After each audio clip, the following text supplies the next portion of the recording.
Hold it right there, Spider-Man. If you really are Spider-Man.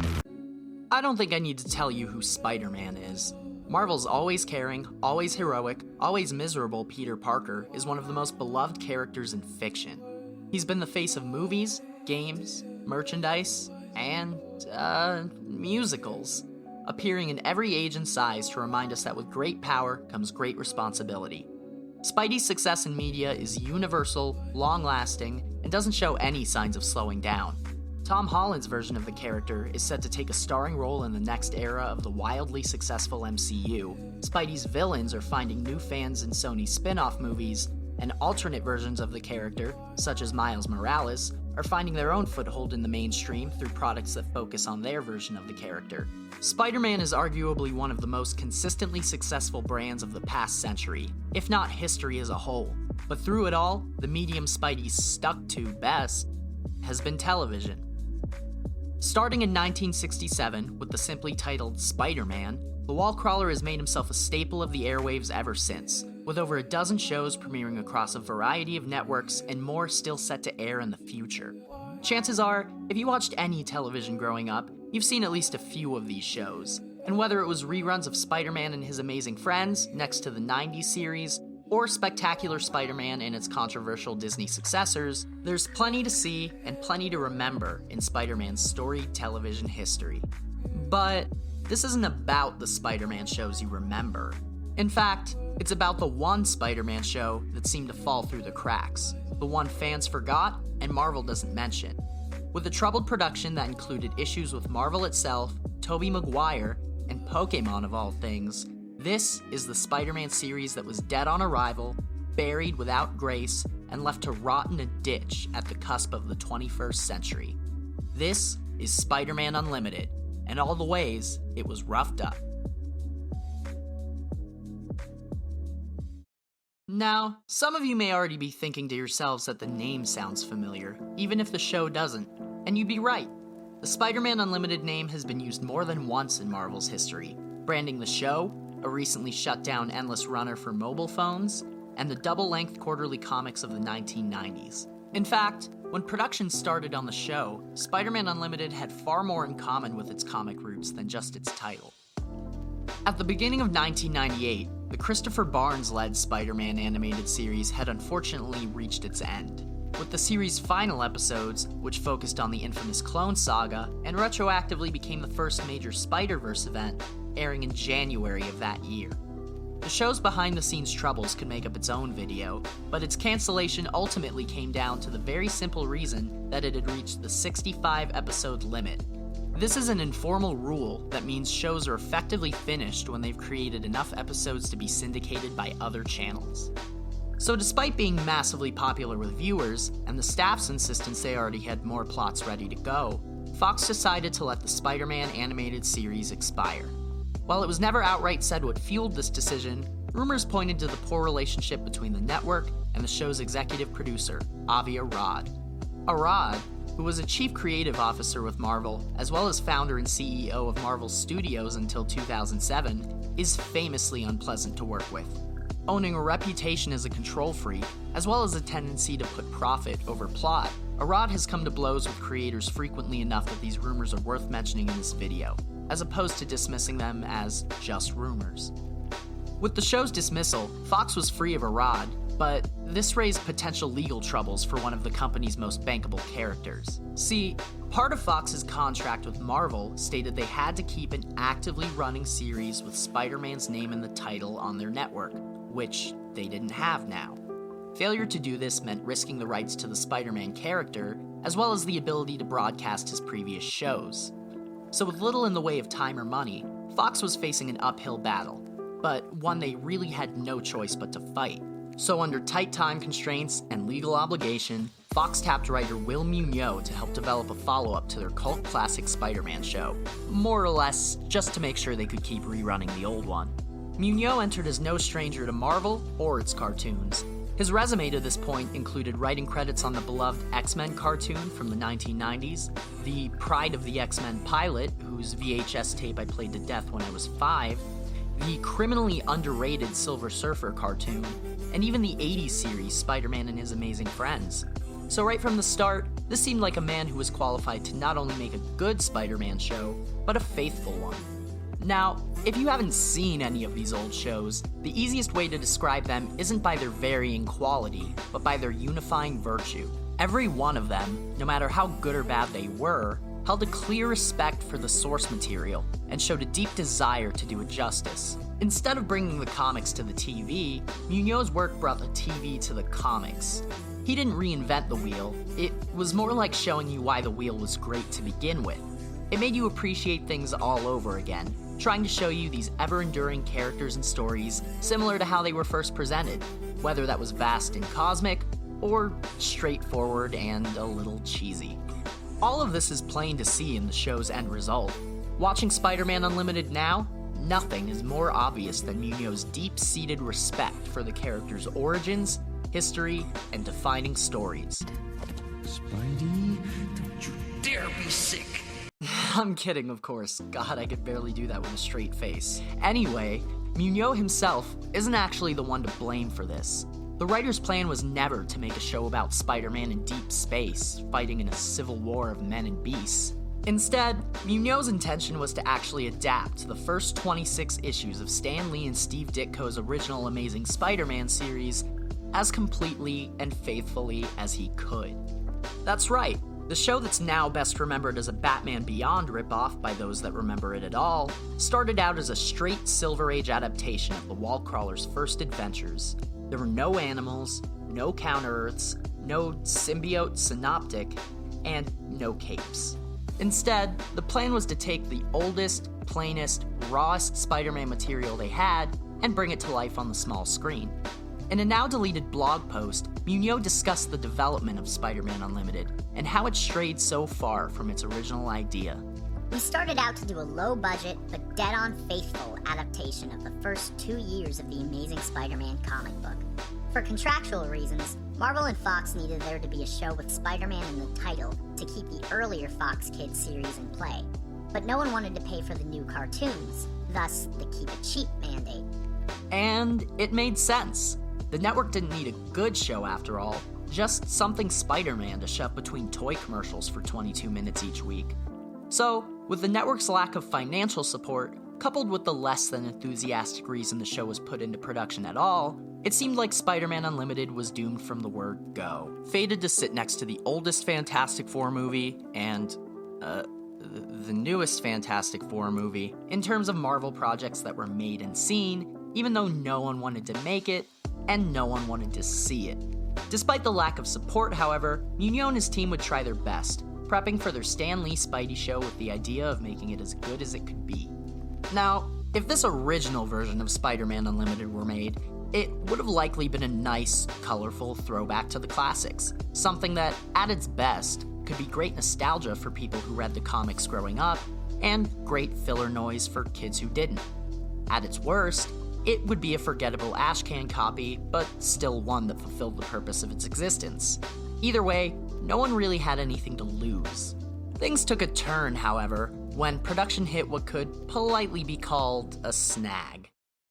As the team was deep into the planning stage of their show, they were told things would have to undergo a few changes.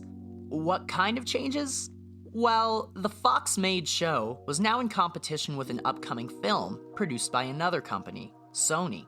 You might have actually seen what this film ended up being. It was a small movie directed by a small guy named Sam Raimi, starred Kirsten Dunst, Tobey Maguire, Bruce Campbell. Oh, and it would be executive produced by former head of Fox's former hit Spider-Man show, Mr. Avi Arad. The film and its resulting trilogy, which, for better or worse, was largely influenced by Arad, was a massive financial success, imprinting the character onto the public consciousness and arguably prototyping the superhero film genre as we know it today. The resulting show, however, would face a few setbacks from this. Because of Arad's deal for Arad's film series, his former project's follow-up could no longer adapt primary elements of the Spider-Man canon. Otherwise, it would encroach upon the rights of the newly announced film. This meant that his work was ramping up on Munoz and his team's 100% faithful adaptation of the original Spider-Man comics. They were suddenly unable to use the original costume, villains, supporting cast, storylines, or even the titles of the source material. With the show's concept now a legal impossibility, Marvel then sent Munoz's team what he called a long shopping list of mismatched elements, detailing approved and requested characters and settings for the show that they still expected to be made. This list included, among other things, Counter-Earth, the Knights of Wundagore, John Jameson, Deathlock, and the symbiote villains Venom and Carnage. Now, this is where we're able to dispel a bit of myth for this show. Of those that still mention Spider-Man Unlimited at all, most call it one of two things, if not both. It's either a poor imitation of Spider-Man 2099, or it's a poorer imitation of Batman Beyond, another network-mandated reboot that featured turn-of-the-millennium style and artificial invisibility to much more success. Here's the kicker though. Munoz has stated both in interviews and his blog that at this point, the team did play with the idea of adapting Miguel O'Hara's Spider-Man 2099, but that only lasted for about a week or so. What stopped them from moving forward with the idea was Batman Beyond itself. The team felt that the Caped Crusader spinoff had covered the future territory well enough, and instead opted to try something different. The resulting product wasn't the future, but futuristic? If you watch the show now, the similarities are there, but they're superficial at best. Batman Beyond has a defined 21st century sleekness, a dark, moody color palette, and the iconic art style of Bruce Timm. Spider-Man Unlimited, on the other hand, features warmer colors, a more conflict-driven, long-term plot, and an art style more similar to Captain Planet than anything in the DCAU. Yes, they both have flying cars, invisibility, big buildings, and animal people, but they were also both futuristic action cartoons made for kids in 1999, and that really doesn't come in a lot of flavors. Even with this weird Marvel potpourri and no defined source material to draw from, Munoz outlined the bare bones of what Spider-Man Unlimited would be as best as he could. It's around this time that a lot of the series' defining elements began to take shape. Things like Counter-Earth, the Synoptic, and most importantly, the new costume, were all developed around this point, and would end up making it to the show's television airing. Munoz posted his original treatment for this version's pilot on his old personal blog, and it checks all of the boxes of the show's eventual identity. Venom and Carnage are trying to merge the world with the Universal Symbiote Collective. Not quite the Synoptic, but close enough. And Peter Parker ends up on another Earth trying to get home to MJ. Outside of that though, things get pretty weird. Like an extreme, over-the-top, can you believe someone tried to give us this and we didn't get it weird. The story here actually starts with Spidey's big battle against Venom and Carnage, with Spider-Man rescuing Mary Jane from the duo before jumping through a dimensional rift to try and destroy the generator that Venom and Carnage are using to power their symbiote invasion. As Spidey fights back against an army of symbiotes trying to drag him away from the off button, Munoz wrote a really cool moment where different versions of our hero could be seen within the portal, showing different outcomes of the confrontation taking place. As Spidey reaches for the button, he sees other versions of himself, some failing to hit the off switch, some losing the fight to the symbiotes, and one even cradling Mary Jane's motionless body. Our Spider-Man succeeds in destroying the generator though, and free falls through the dimensional rift, witnessing symbiotes and Steve Ditko-esque cosmic visuals before escaping through an exit hole he feels out with his spider sense. This results in him crash landing onto Counter-Earth. Now, starting the first 5 minutes of the first episode of a Spider-Man cartoon with the tail end of a cosmic battle for the fate of all reality is a bold choice, to say the least. It sounds like the kind of stakes kids create when they make their action figures fight, or a JRPG. And what's funny is, it's not even the weirdest thing here. After crash landing on the alternate Earth, where the human-bestial conflict of the series proper is replaced by tension between robots and human norms, Peter Parker takes on the role of his alternate self, who has apparently been missing for 6 months. All of this is told to him via exposition, given by a holographic anime girl secretary named Kai, who switches between skimpy outfits to basically serve as the sexy Navi to Spider-Man's Space Link. And no, I'm not making this up. Nuno actually uses the words 3D projection of a cutesy anime-style girl to describe her in the script.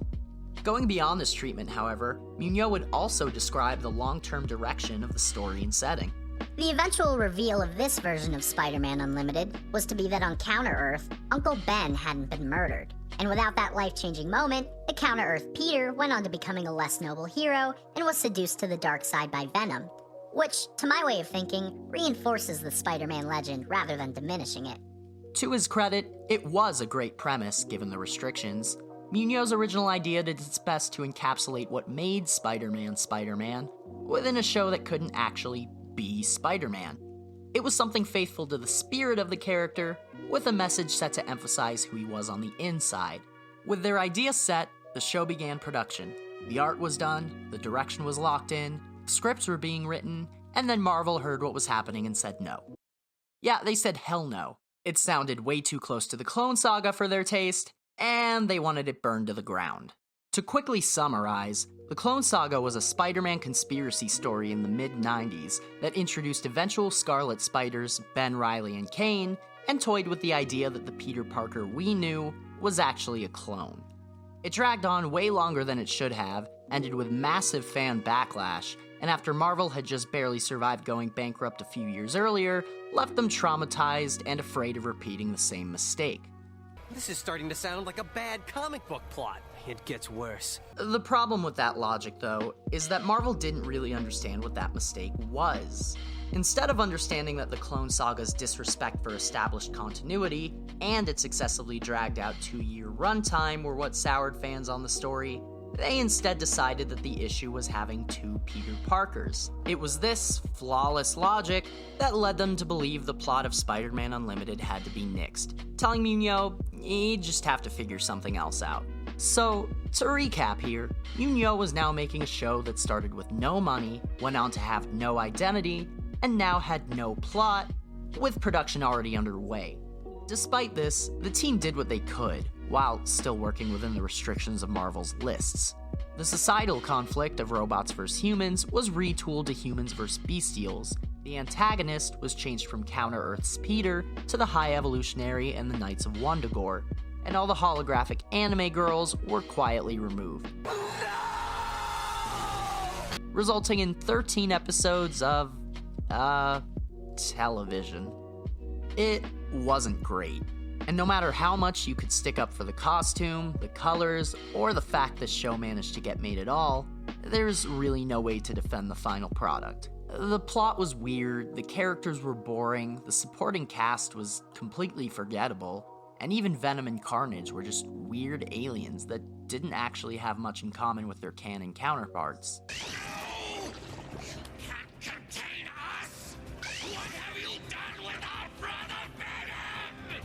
Still, it did get finished, and it did follow all the rules.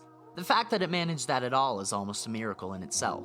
And considering it was a kids show made to preserve the rights to another, much more lucrative kids show, that's really all it needed to do. Eventually, the first season was finished, with a second being worked on as the show was set to premiere.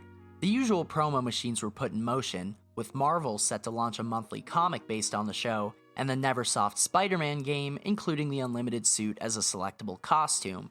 The game even went the extra mile by using Rino Romano, the show's voice actor for Spider-Man, to handle the character in the game. Tell me this, Einstein. Who could have wanted to steal Octavius' technology? Ooh, we know! Who? The Submariner. Submariner? Get serious, will you? The mighty Thor. Are you out of your mind? Don't answer that. So, it wasn't exactly what Muno wanted to do, and it didn't turn out exactly as he'd hoped, but Spider-Man Unlimited did manage to get made. Now all they had to do was let the show do what every other Spider-Man show did. Sit in a Saturday morning time slot and rack in viewers regardless of quality because it's Spider-Man. And that's what Spider-Man does. After all, it's worked for every show before it, and every show since, so I really don't see what could... Oh. Oh. If you weren't alive or aware in 1999, I'm going to try to make this as simple as possible. Nothing beat Pokemon. Nothing. When it hit its stride in America, Pokemon was the most infallible, unstoppable wave of pop culture momentum anyone had ever seen. Cards, games, TV shows, toys, it took over every medium and its appeal was universal. If you were a kid, you were into Pokemon. Your friends were into Pokemon. Your friends' friends were into Pokemon. Your crushes were into Pokemon. Your bullies were into Pokemon. Nothing stopped Pokemon. So, in late 1999, less than a year after the franchise had arrived in the US, and with Pokemon Red and Blue having sunk their claws into every child with a Game Boy, Fox made the unfortunate decision to air Spider-Man Unlimited in the exact same time slot as the Pokemon anime. Now, if you were listening to anything I just said, I probably don't need to beat around the bush to tell you how instantly and horribly Spider-Man Unlimited flopped. Unlimited premiered on October 2nd, 1999. The same day as the Pokemon episode featuring the surfing Pikachu everybody would be talking about on Monday. On October 9th, Spider-Man Unlimited aired its second episode. At the same time, Pokemon was playing Go West Young Meowth, a much-loved and much-remembered episode where we learn how and why Team Rocket's Meowth learned to speak. The next week, Spider-Man Unlimited aired its third episode. By that point, however, it was clear to Fox that no one was switching channels to see the Spider-Man with a cape fight an evil Tony the Tiger, leading them to quietly shelve the rest of the series. That's right. 3 episodes into its 13-episode run, Spider-Man Unlimited had already been beaten into a full-blown coma. The series would be put on ice for over a year, and wouldn't be seen on television again until the airing of its 4th episode, on December 23rd, 2000, a full 14 months after Episode 3 was shown. After that, the series was burned off on an almost weekly basis across the first few months of 2001. It received no advertising or merchandise, and with no cheap toys out there, essentially ensured that the show's memory wouldn't even reach as far as the bargain bin fodder of future comic shops. Despite scripts already being written for future episodes, Spider-Man Unlimited was considered a failure and was not renewed for a second season. The show was quickly forgotten by Fox, and after its failure, the character's television rights reverted to Sony. Spidey wouldn't stay off the small screen for long, though. He would next star in 2003's Spider-Man: The New Animated Series, voiced by Neil Patrick Harris. Even without the rights to the character, though, Fox would still hold the rights to the Spider-Man Unlimited show and its distinctive Spidey costume. Because of this, the suit would stop showing up in video games after 2001's Spider-Man 2: Enter Electro, and would only make rare appearances across comics and merchandise. To date, there are only 2 action figures of Spider-Man in this costume: Airstrike Spider-Man from Toy Biz's Spider-Man 2000 line, and Spin and Trap Spider-Man from Series 14 of the Spider-Man Classics line. In the mainline comics, its only featured appearance would be in 2 issues of Web Spinners: Tales of Spider-Man. A similar, but still different universe would also make a brief cameo in the Spider-Verse series, where its inhabitants are attacked and killed by the vampiric inheritors. Spider-Man Unlimited was never meant to be a great show. Even in its earliest, most hopeful state, it was always envisioned as a time-filling, cost-cutting production that only existed to meet the fine print of a contract. Will Muñoz entered the series as the only one with a creative stake in the process, and through the show's trials and tribulations, was the only one who never ended up getting his way. Fox met their contract terms and were able to keep their Spider-Man show on the air for at least a few more years. Sony was able to make their Tobey Maguire movies, cementing superhero films in the mainstream and ensuring the character's reputation bounced back quickly, and Marvel is richer than ever and will probably never sniff bankruptcy again. Muñoz and his show, however, have been relegated to the status of footnotes. Because of Unlimited's poor reception, and rights issues with Fox, even the show's costume, my personal favorite for Spidey, has missed so many chances to redeem itself through appearances in video games and stories like Dan Slott's Spider-Verse, places which serve as the easiest spots for non-mainstream versions of Spider-Man to find themselves a few new fans. It is still interesting to think about what the show could have been in its various forms, with the evil twin Peter Parker storyline actually sounding pretty good. With a fresh idea, a bold new costume, and the ultimate concept that Spider-Man is about the heart of a hero more than the name or powers, Unlimited could have touched on themes that wouldn't be prominently explored until Into the Spider-Verse release nearly 20 years later. Were that the case, this would probably be a show that still had its fans today. While this Spider-Man show still ended up being something radically different in a medium that doesn't hear those words often, it's probably for the best that it failed almost immediately. The best shows are the ones made by loving and invested creators. Spider-Man Unlimited, on the other hand, was a show born of and defined by its executive meddling. Objectively, the show itself probably deserves its obscure status, but I do hope you learned something new today about Spider-Man, or just the business of cartoons. I do recommend checking out some of the other shows mentioned in this video though, especially the old Silver Surfer series, to see some highlights of Muñoz and Marvel's work in the 90s. For now though, this has been the development of Spider-Man Unlimited, and all the ways it was roughed up.